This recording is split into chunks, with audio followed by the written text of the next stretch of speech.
So we will proceed at this point with the going through our CPDAS for provider accreditation on their program application. So as if you already approved a CPD provider, again, you will be given your account to our CPDAS. So as emailed to you, using the username, so ito po gagawin niyo muna. So under your home page, you will click services. So under services, you will click CPD provider. So kanina po, mag-register pa lang kayo. Ngayon po, dahil may account na kayo, you will click na po services and CPD provider. So after clicking the CPD provider, this page will be shown sa screen ninyo, and using your username and password emailed to you, i-input nyo lang po dito sa required box. Then you may now apply for accreditation your program. So under apply program page, you will click here. You will click here to apply a program. Okay. So after clicking the same, this page will be shown to you. You need to again select the regional office where your application will be processed and filled up the necessary details on this page. Again, you have to fill these fields completely and accurately. Then per topic of the program of activity shall be inputted into the system, included into the system. And if you have a promotional image for your program, you may upload in this page. So again, the image file recommended size is 500 by 280 pixel. Again, we have list of general requirements for all profession, across all profession, and list of specific requirements if there are any that will be required for the profession that you're chooses to apply your program for accreditation. So please take notice that that you have to consolidate this document or the enumerated document. For instance, this general requirements, you have to consolidate the same and save in one file name. So later po i-discuss on how will you do such process. And for this application po, only PDF format naman po ang acceptable ng system. So kanina, as provider, medyo may tatlong options kayo for the format of the file for uploading that the system can accommodate. For this purpose po, for accreditation of program, only PDF format is acceptable. And again, those enumerated documents required for accreditation of your program shall be saved in one file. So, as shown, ito po yung example natin which will be expounded later on as we go through with the demonstration.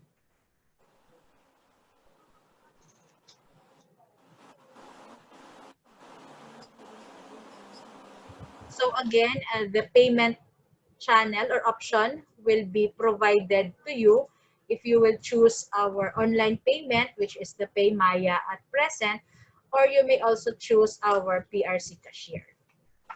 Again, if you will choose PayMaya, an additional 1.25% will be imposed or added to the prescribed fee for accreditation of our program.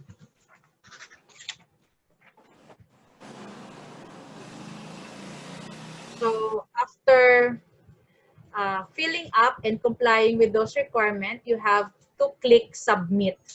And then this prompt box will be seen, which stating that please make sure that all entries are correct before proceeding. So you have to double check the entries and the documents you uploaded into the system and make sure that they are complete and correct, and then you may click the proceed button. So as shown, this is an example payment that you will pay in the event that you will choose our Pay Maya payment option. In the event naman that you will choose the PRC cashier, you have to print your application form as well as the order of payment to be used or to be presented to our PRC cashiers in the regional offices as for the payment of the prescribed fee. So after the system has already accepted your application, this example email will be received by you.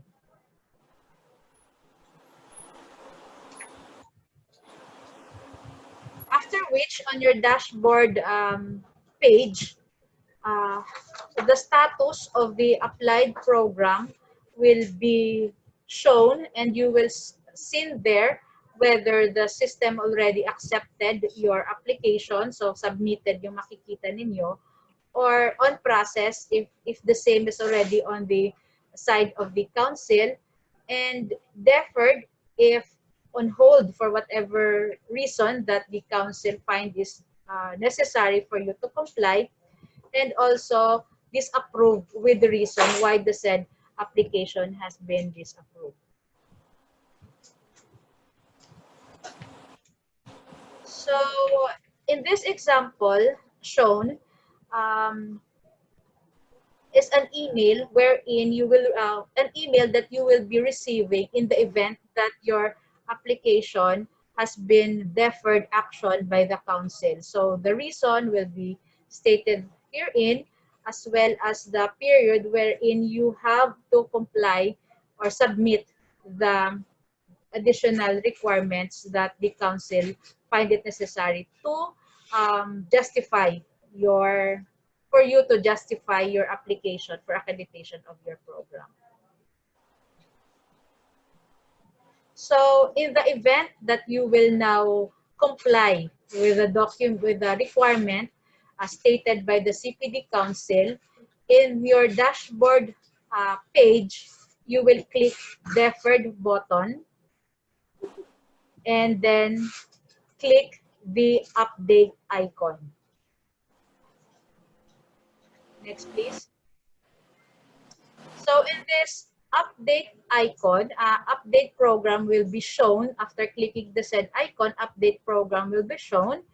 And then you need to upload, or if there's a need to upload additional documents or requirements, you may do so in this page.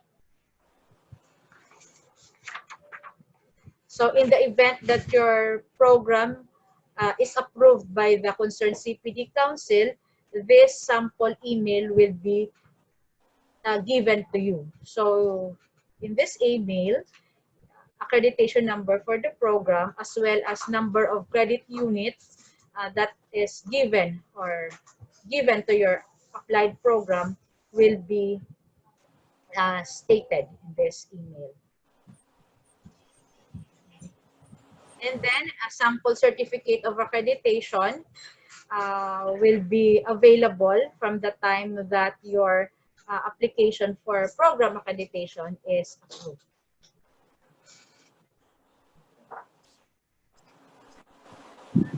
Okay. So we will now proceed with the actual presentation or demonstration of the use of our CPDAS for the providers to apply their program for accreditation. The same will be presented by Arman. Thank you po, Attorney Lisa. So now, I'm going to show you the live demonstration on how to access your CPDAS account and of course to apply for CPD program. So again, sa ating pong website, www.cpdas.prc.gov.ph, you just have to select services sa upper right corner po ng ating screen. So ito po yung sign-in portal po ng ating system. So for the provider, you just have to select CPD provider para po mag-proceed po tayo sa login page po ng CPDAS. So again po, kapag tayo po ay na-accredit as CPD provider, temporary username and password will be sent to your email. Actually, ang temporary lang po dito is yung password because the username will be your accreditation number which is not changeable. So for this example, we are going to use the psychology. One provider from psychology. So ito po yung kanyang accreditation number. So hindi ito temporary, ito pala yung kanila na at hindi na po nababago. So you can change only the password. So encoded na po dito yung ating temporary password. So click login para po ma-access po natin ang ating account. So your account will look like this one po. So to apply for CPD program, you just have to click this plus application for CPD program button to proceed with the application po. Next is you have to fill in all the details required sa mga details o detail ng ating program. So for the first step po, please select appointment place if additional requirements are needed. So, ang ating CPDAS po ay contactless. Pero kung may mga requirements po na hinihingi as additional document po sa ating application, dito po natin isasubmit. So, we have to select, for example, NCR. So again, nandito po yung address ng ating mga regional office. So after selecting, we have to input all the details pertaining to our program po. So for example, ang ating title of program is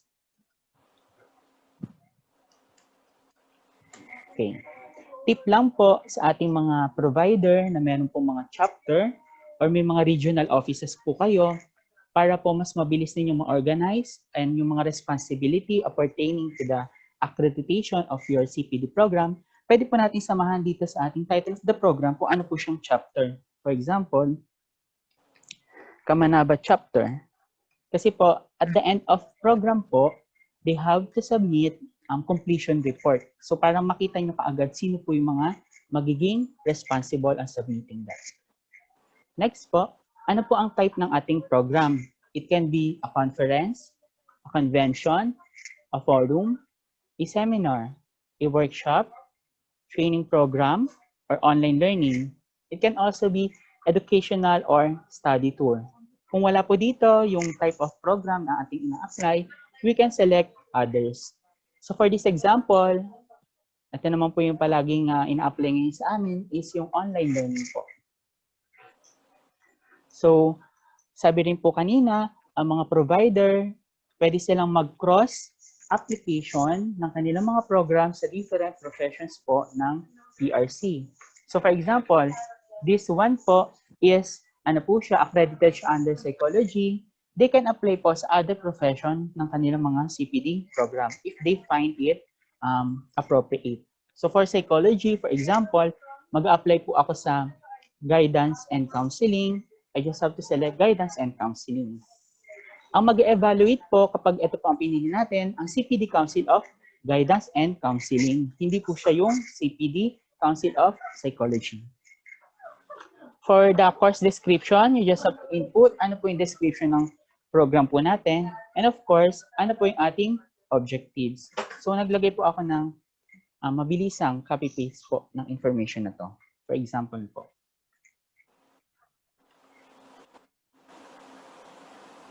And the objectives. So next po natin, registration fee. Magkano po yung sisingilin po natin? na registration fee sa ating mga participants. Pwede pong free. Kung free naman po, you just have to click this button para mag-freeze lang po yung ating registration fee. Kung may bayad naman po, we just have to input how much would that be. So for example, 1,000 pesos po. Take note lang po, marami pong nade-deferred na program po dahil lumalagpas po sila sa allowable registration fee. Meron po tayong resolution pertaining to how much can we charge to our participants. So meron po dong computation yung ating breakdown of expense. Kailangan po, hindi po tayo lalagpas sa computed allowable registration fee. Kasi it can also be a cause for disapproval or deferment. Next naman po, target number of participants. Dito po, hindi pwede tayong mag-range. For example, may mga nagsasubmit po na ang nire-range po nila 800 to 1,000 or minsan 50 to 100.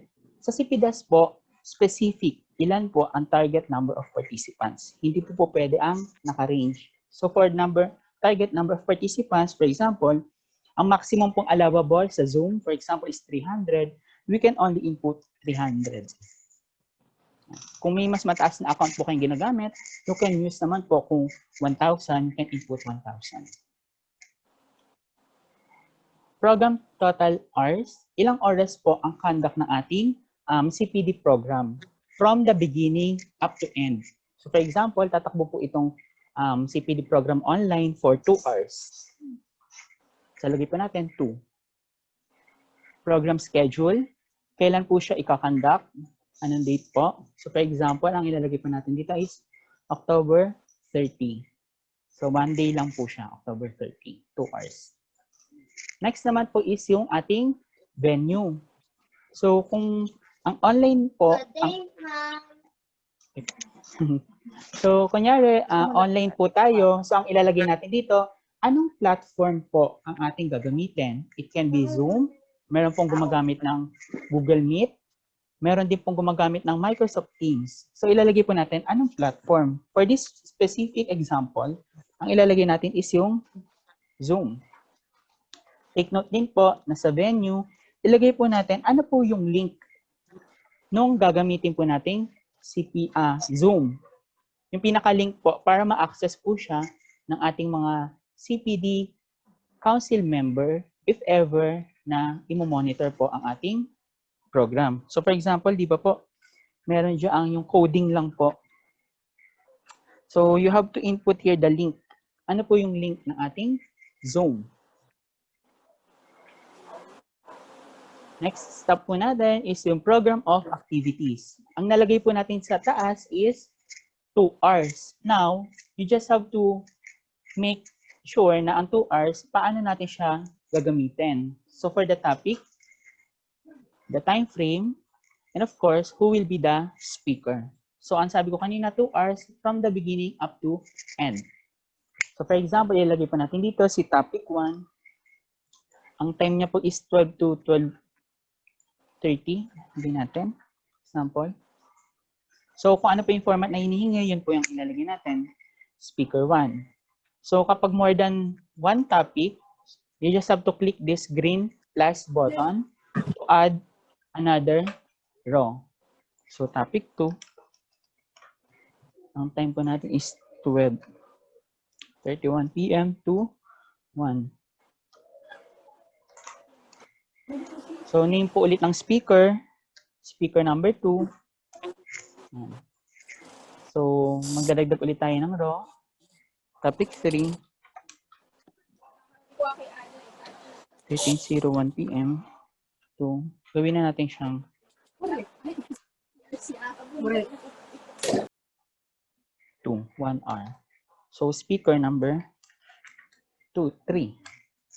So, for example, accidentally nakapaglagay po kayo ng additional na row. For it to be deleted po, click lang po natin yung X red button dito sa right side para po ma-delete po yung row. Kung may mga mali po tayong input. So, ito po, 12 to 4 p.m. po ang ating CPD program. So, ganyan po natin hinihimay ang ating program of activities. Next naman po, upload promotional or program promotional image. Okay? Ang ating katanggap-tanggap na size is 500 by 280 pixels in JPEG, PNG, or JPG file. So we just have to select this choose file. And iselect lang po natin ano po yung gagamitin po nating promotional tool or material. So this one. You just have to select this picture. You can either double click or click this open para po ma-upload po siya. So di ba po ipinopromote po natin yung ating CPD program. Kung ano po yung ginagamit nating banner na ina-upload po natin sa mga Facebook fan page, pwede natin upload dito para sa appreciation po ng ating CPD Council. Next po, uploading of all the requirements. Again, we have two types of requirements. Pwede pong general. This is applicable across all professions of PRC. And specific requirements na naka-state lang kung sino-sino pong profession ang nagre-require ng specific document or requirement. So again, nandito po lahat ng list of requirements na kailangan nating ihanda.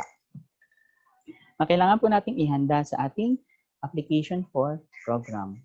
So, sunod-sunod po dapat yan para mas mabilis po yung evaluation ng ating mga CPD Council. Kailangan kung paano po to nakalagay dito, ganun din po natin siyang i-scan. Kasi po, i-upload po natin later yung PDF copy po. Next naman po, select payment channel. Same with the application of provider. Pwede po tayong mamili through Paymaya or through PRC cashier. Again, when you use Paymaya, there will be 1.25% convenience fee. So that would be 12 pesos and 50 centavos po ang additional sa 1,000. So for this example, we are going to select Paymaya. Meron po tayo ditong dialog box na lalabas na nagsasabing ang pinili natin ay Paymaya. Click OK. Next, uploading of program application requirements. Ang nakalagay po dito na note, compile all your requirements in one PDF file and arrange according to the list above. So sabi ko po kanina, ito pong general requirements, kailangan sunod-sunod po siya na i-scan po natin and save as one PDF file. So dito po siya i-upload. Click choose file.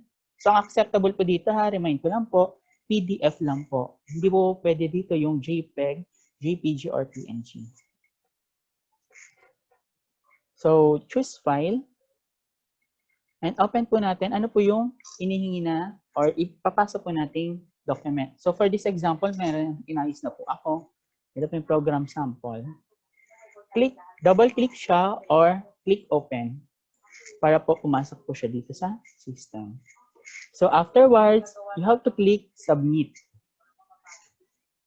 Ito po, tinatanong niya, are you sure na all entries are correct? Because hindi na po siya pwedeng baguhin or i-edit or i-withdraw kapag na-click na po natin itong proceed. So for this example po, clarified na po na lahat po is nasunod natin. Click proceed. So dialog box sa labas na application submitted. Click OK. So verifying na ang pinili natin ay Paymaya. Ilalabas po na another tab na ida-direct po kayo sa Paymaya to facilitate po ang ating online payment. It can be through credit or debit card po. So yun po. So pagtapos niyan, okay na po siya. Balik lang po tayo dito sa program para makita po natin yung ating in-input. So ito po.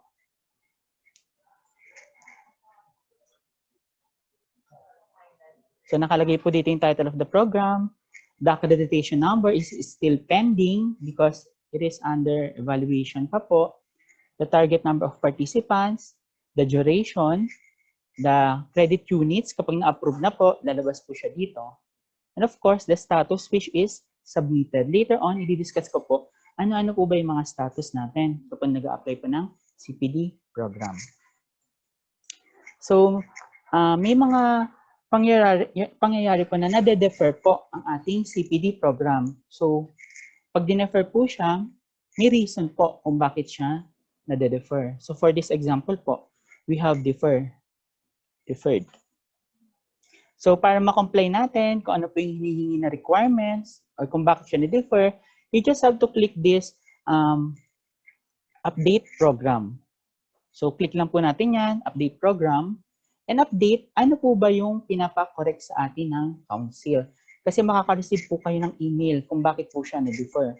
You just have to correct ano po yung kanilang reason.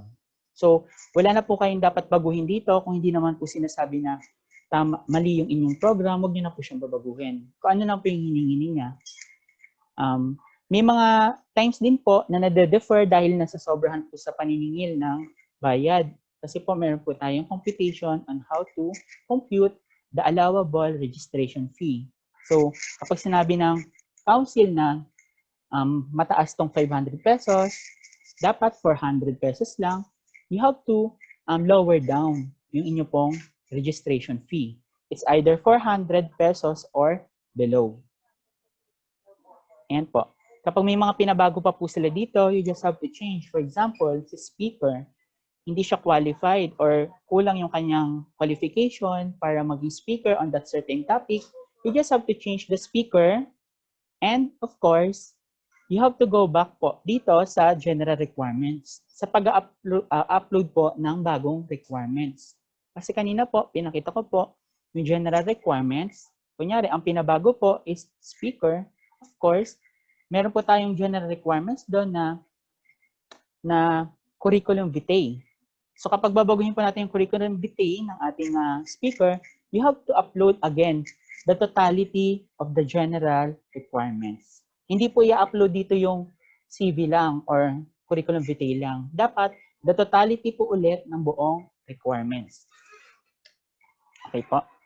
So yun po, kapag may mga deferred reason tayo or may mga reasons tayo for deferment na binigay ng council na related sa mga sinabmit po nating documents, kailangan po natin siyang baguhin accordingly at i-upload lahat-lahat po ulit. So yun po. Kunyari na correct na po natin yan.